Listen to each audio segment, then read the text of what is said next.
Welcome in, everybody, to Betting Pros. It's time to place your bets. It is me, Joe Pisapia, and this is BP NFL. It's time to look into the stats and the numbers and which lines might be moving here with my best buddy, Sam Hoppen, the man behind the numbers, the data scientist.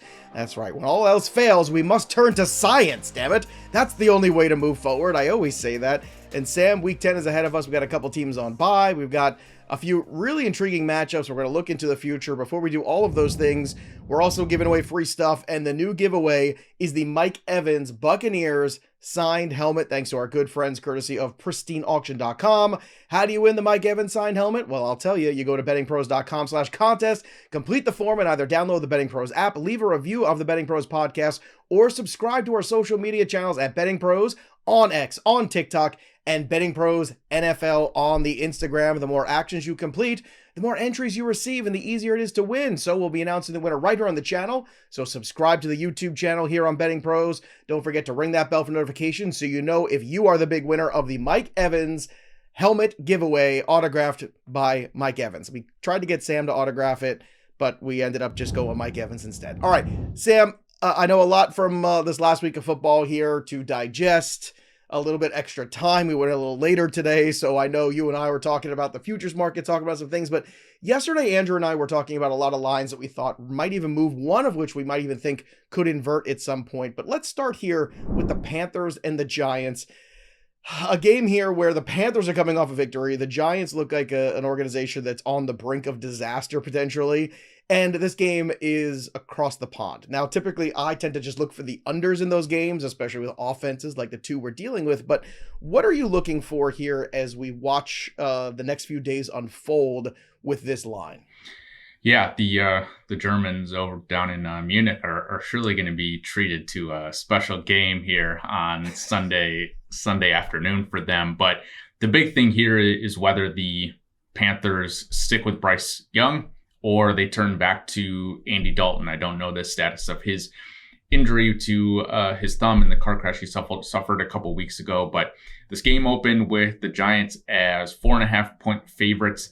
They're now out to 5 or 5.5, depending on where you're looking. Those 5.5s are juiced quite a bit towards the 5. So really, the Giants are favored by 5. And again, this is a neutral site.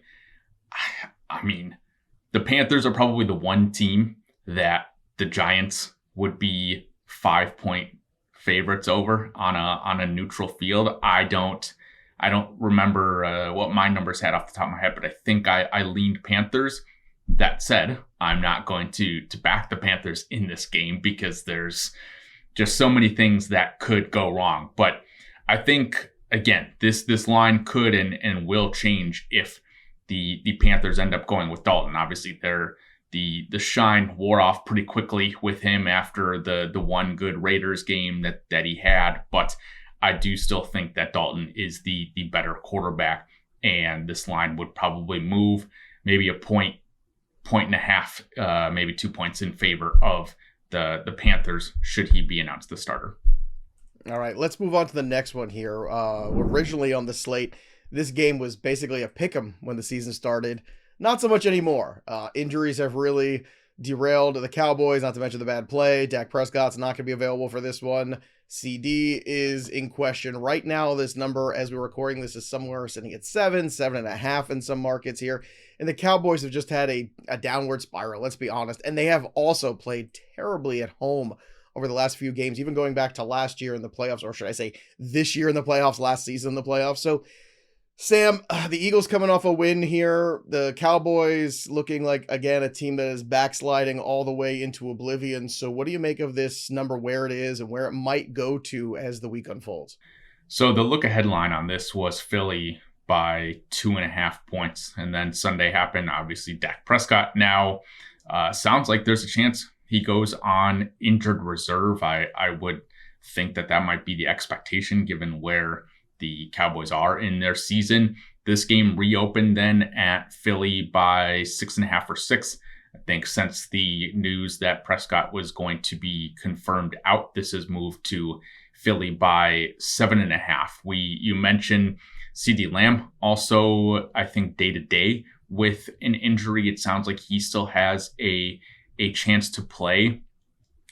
I've talked about on the show sort of the backup quarterback bump that teams get, at least in the betting market. So, whether that phenomenon is enough to get this to cross back over 7, I don't think so. I think this probably stays right about where it is, maybe moves more in favor of Philly, depending on the Lamb news, because if they don't have CeeDee Lamb, I mean, their skill position group is possibly the worst in the league. So are you saying that the late Jonathan Mingo trade is not the difference maker, Sam? Can you sense my sarcasm? Not a difference maker. But look, when you trade a 4th round pick for a rookie or a young receiver who hasn't shown much in a lost season, you just got to do it. Right. I don't know. I don't know what they're thinking about, Sam. I really don't. I mean, Cowboys fans, I think, have a right to be pissed off, and I think McCarthy's going to be gone at the end of the season, if not sooner. The wheels have come off here. That being said, is there a number where if this should go to double digits, let's say if this gets to 10, is there any value on the Cowboy side, or you're just thinking, no, I'm just staying away from it completely? I don't think this gets to 10. I mean, this number is already baked in the Prescott injury. There's no way CeeDee Lamb's injury is going to move it. They're 2.5, 3 points. But I'm probably staying away from this, probably just looking more towards a Philadelphia team total over. All right, next up here, the third game we're going to talk about, the Texans and Lions. Texans coming off a tough loss to the Jets, short week, on the road, no Diggs, no Nico Collins, but that could change. Again, as of recording this, we're still waiting for official news, but people are optimistic about the return of Nico Collins. He's able to be activated now. How he goes through practice really is what matters the most. So let's talk about this line right now, because as it sits on BettingPros, it's at 3.5. That's pretty much where you're getting it everywhere. So the Nico return, how might this impact this 3.5 that we're seeing right now? Yeah, again, I'm not totally sure if his presence is enough to cross that key number in 3. Maybe it gets it to, just a flat 3, because like you said, Detroit currently favored by 3.5 points. I tend to lean that it might be enough to make that switch, or at least if he is active, I'm for sure going towards the Texans with the 3.5 points, because he fundamentally changes the Texans offense, especially now without Stephon Diggs for the entire season. We're recording this a couple of hours before the trade deadline ends. There have been some rumors that the Texans could be involved in a wide receiver trade. I don't know who that is. It seems like, again, the wide receiver trade market has kind of slowed down quite a bit, but there's hardly anybody left. Yeah, we've seen some money, come in on the Texans later in the week in several games this season. So I think we could see that happen again. The Texans defense has still played pretty well. It's just that offense and getting Nico Collins back, I think, would be a massive upgrade, obviously, over some of the other players they have. All right, so those are the lines that we're watching going into Week 10 in the NFL. Also, another thing to use going into Week 10 in the NFL is, of course, the BettingPros system. So if you haven't already, download the BettingPros app. Use the BettingPros systems tool designed to help you find winning strategies and make smarter bets. You can customize your betting systems by sport, by bet type, and time frame to get the best opportunities using real-time data and expert analysis. You can track the performance of different betting systems over time and optimize your bets to increase your chances of success. Download the BP app today, wherever you get your apps, and find the best strategies for you that are going to elevate you as a bettor and take you to that next level to start making smarter bets. All right, let us take a look into the future for a moment here, Sam, as we continue to press on. Looking at the futures market right now, I know win totals are something that a lot of us are looking at. I brought up a couple last week, and you have a couple in mind specifically this week. Let's talk about them. Yeah, a couple NFC teams that I'm looking at their win total for. The first is the Chicago Bears. I like their under 7.5 wins. They're currently at 4, so that sounds like a bit of a death sentence. It's, obviously the over is juiced pretty heavily, but they still have yet to play a single division game yet this season, and they're the worst team in the best division in football. They, because of that, have the number 1 most difficult strength of schedule according to Unpredictable's market ratings. And the defense continues to deal with a multitude of injuries. I'll talk about the Bears a little bit more later on, but Jaquan Brisker, Montez Sweat, Kyler Gordon, Andrew Billings, Terrell Smith, all guys who are key players on that defense and continue to struggle with injuries. The offense doesn't look like what it was for a stretch. So again, that gauntlet of teams that they're going to have to face, the Vikings, Lions, and Packers all twice the rest of the season, I'm not sure that they get the 4 more wins that they would need to go over. And then on the Rams side, actually, like, they're over 8.5 wins. Their offense is getting healthier. Obviously, you have Cooper Kupp and Puka Nacua back now. They have a middle of this pack strength of schedule, but 7 of their final 9 games are what I consider to be coin flip games, which are games in which the spread is within 3 points either way, or in this case, looking at a projected spread.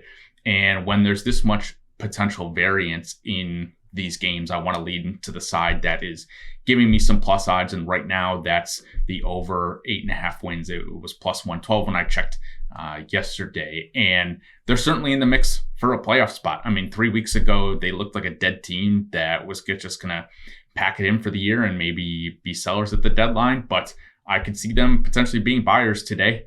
And again, being in the mix for a playoff spot, they're going to continue to trot out their best effort, and their defense is certainly playing a little bit over expectation. That's a tremendous point too, about the Bears, just talking about the fact that they haven't played any of their in-division opponents, and those teams are so good right now. They all feel like the class of the NFC. So that is a huge one there. And the Rams, anything else to add on them? No, I mean, again, their offense is getting healthier. The defense is playing pretty well. And yeah, I like the over for them. All right, very good. Okay, let's move on to some of the stats that are going to really matter. And we're going to go pick on the Bears again, it looks like. Just because you're a cheesehead, this is numbers, folks. This is not personal. But Sam, you're right. Like, you're looking right now at that defense of the Bears specifically. They are giving up big plays and big moments. I said yesterday on the show, you can go back and watch the Look Ahead show with Andrew and myself on the YouTube channel, or listen wherever you get your pods. You can get that conversation between Andrew and myself about the Patriots, which, again, yes, we're Patriot fans, but we're Patriot fans in the sense of we're very realistic. And I look at what Drake May's able to do with that offense and kind of keep things going with his legs, extending some plays like that. I look at them kind of playing fast and loose and without pressure. And I just think that 7 or 7.5 in some markets you're seeing is just too many points. And it's too much on the Bears considering the way they played. And I'm a little surprised because going into the bye, Caleb was playing much better. Coming out of the bye, you would suspect that the Bears would continue that momentum, but it seems like it's gone the opposite direction ever since, Sam. Yeah, so the offense has been very streaky. In weeks 1 through 3, they had a negative 0.19 EPA per play, 37% success rate. Those are both bottom 5. Weeks 4 through 6, they sort of turned it on. They had a 0.208 EPA per play and 48.7% success rate, both top 5, again, going into the bye. And then their last 2 games, they've had a negative 0.179 EPA per play and 34.8 success rate.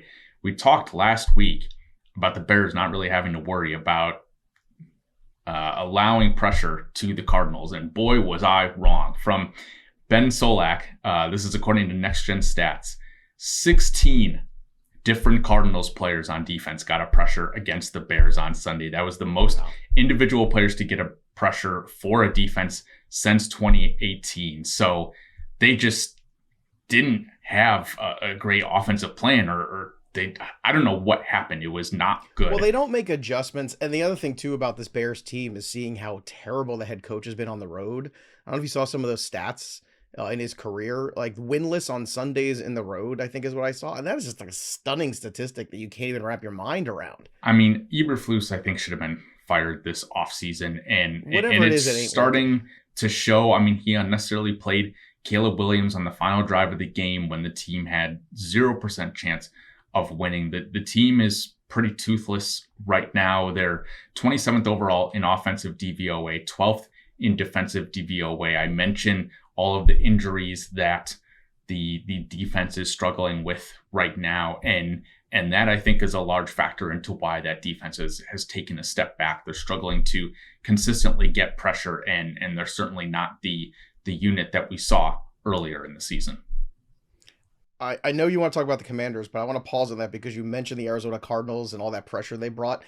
And I know we were going to talk about the Jets, so I'm going to flip-flop things on you. So let's talk about the Jets for a second, because that was my whole point is, we have a far less mobile Aaron Rodgers at this stage in his career. Is there any concern about that pressure and what it might possibly mean on the New York Jets? I know people are like, oh, the Jets are back, the Jets are back. If you watch that game in the first half, the crowd was chanting, sell the team. They were dreadful in the first half of that game. In the second half, they made a couple adjustments. It took one of the best catches of the year, and it took a couple threading the needle where there could have been picks just as easily as there could have been Devontae Adams receptions. And the Jets came out positive, and Houston certainly didn't execute, gave up moments, gave up field position. We could talk about that till the cows come home. But that's just one game. I think a lot of people might fall into a trap of the Jets. I said that this game, I think, should be inverted, in terms of the line. What do you think about that pressure of the Cardinals? What does it mean? Do you buy into what you saw last week of the Jets, and does it travel? Yeah, so I want to start off here quickly talking about, again, why the Jets went from being 2-point favorites against a 6-2 Texans team to being a pick'em against the 5-4 Cardinals. And one, they're going from playing at home on Thursday Night Football to playing away. The Texans, too, were beat up offensively. Again, I mentioned that earlier. They were already a below average offense and were missing several key pieces. And I think finally the Jets are clearly better than their, at the time, 2-6 record. Now, there are no real trends with this team. Starting on defense, we expected them to be a top 5 defense entering the season. And right now they're first in yards per play allowed, second in success rate, 11th in EPA per play, second in early down success rate, and first in pressure rate. This is all while playing without Hassan Reddick for most of the season. Their rush defense has struggled lately, but what I think is why they're sort of struggling defensively is they've only forced 7 turnovers so far this year. They had 27 total turnovers forced last year. And then offensively, they're basically middle of the pack in most offensive metrics. And the story all previous offseason was if they get even competent quarterback play and have an average offense, then they'll be great. That hasn't obviously panned out. Now, the defense has sort of played up to expectations, but the offense hasn't put it all together in a single game. The most points that they've scored in a game has been 24. Excuse me. 4 of their 6 losses, though, have been 1-possession games. 3 of them have been by 3 or fewer points. So they're in these games. Like, you flip a coin on some of those games, and you're looking at a 6-3 Jets team, and everyone's, hurrah about how well the Jets are playing. But again, some of those in-game decision-making things that they've had to deal with, and again, some of the changes that they've gone through personnel-wise, obviously adding Devontae Adams, but the Hassan Reddick stuff as well. So I really don't know what to make of this Jets offense. I think they're just like an average team. Like they're going to be in competitive games, and it's going to come down to a couple of key plays to determine whether they end up winning or not. Well, it's funny because since yesterday, the market has changed in a lot of spots. There's spots now where you can get, where Arizona's the favorite. It's certainly like it's kind of funny. Like, it started out with the Jets, and then I think people saw that right away and went, well, that doesn't feel right. I think the savvy bettors, I know I logged it yesterday.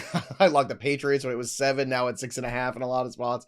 So you're already seeing a lot of movement here. This is one, too, that I would set those line alerts on the BettingPros app and just continue to watch, where it goes, especially if any injuries crop up during the week, too. That might have an issue. Right now, I think the best value is just taking the Cardinals straight up at home on the money line, -110. I don't trust the Cardinals. We all know that. But I just trust the Jets even less because it seems like in big spots, they fail to execute most of the time. And they also are a team that has struggled to make adjustments. I think we're taking way too much out of that victory they had over a beaten up short week travel Houston Texans team that still basically had them on the ropes well into the third quarter of that game. So we're just, sure, sometimes things can spark, sometimes things can, turn things around a little bit, but I'm not looking for that. All right. Last one I want to talk about here is an out of conference game, but I think this one has really one of the most intriguing, fun to watch factors. You've got the Steelers coming off of a bye. You've got, well coached, team that's been together for the most part a pretty long time, the continuity there. And then you've got these fresh-faced young kids in Washington with Jaden Daniels and all the good vibes and all the good feelings and Dan Quinn, and everything's going their way right now. This is a fascinating game. The Commanders defensively have improved, especially at home. They've been better there.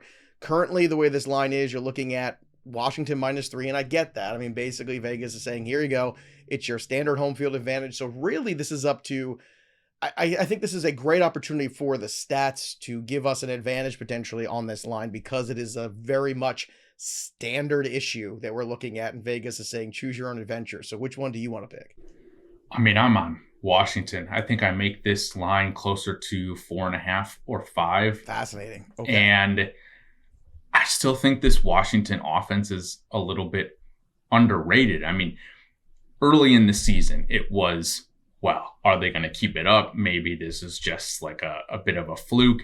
They had a couple of down games, obviously didn't play exceptionally great against the Bears, but that was with Jaden Daniels coming off of a rib injury. Now, unpredictable, a site I've mentioned several times, they use future betting lines and past betting lines to sort of gauge how properly or how well rated these offenses and defenses are.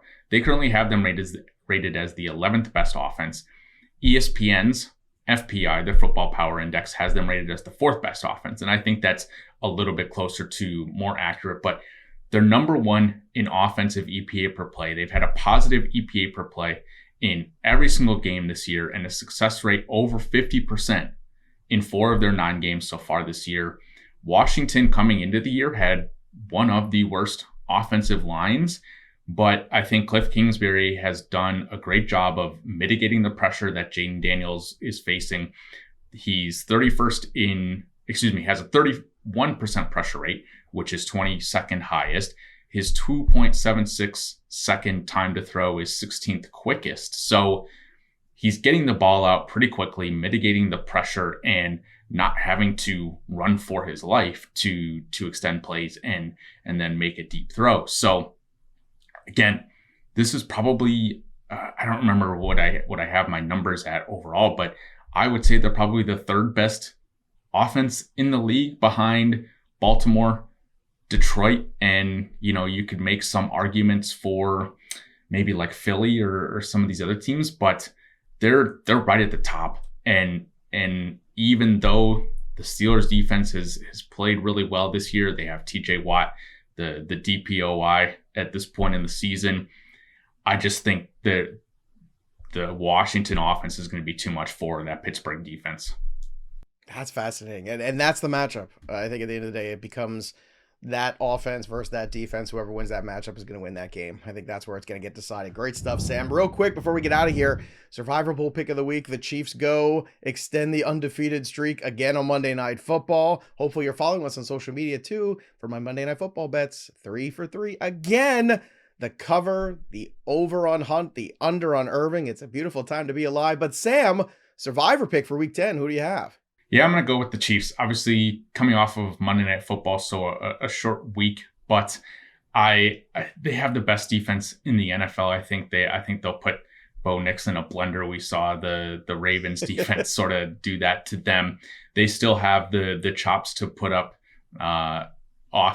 points on offense against lesser defenses, and I do think, again, I talked about last week whether the Broncos defense was going to be sort of exposed, and they certainly were against Baltimore. I don't obviously have the Chiefs offenses rated as highly as them, but they've got DeAndre Hopkins now. They're starting to click a little bit more on offense, and again, thankfully Patrick Mahomes is safe and good to play. But yeah, give me the Chiefs to take care of the Broncos. Big difference when you have DeAndre Hopkins on that offense all of a sudden, too. Starting to open things up a little bit. So should be an interesting game there against the Denver Broncos. Great stuff, Sam, as always. Check out all of Sam's work over at bettingpros.com as well. His latest is there. Also, don't forget to download the app and get in on that contest, too, for that Mike Evans helmet. That'll do it for us, but the story of the game goes on. For Sam Hoppen, I'm Joey P. We'll see you next time, kids.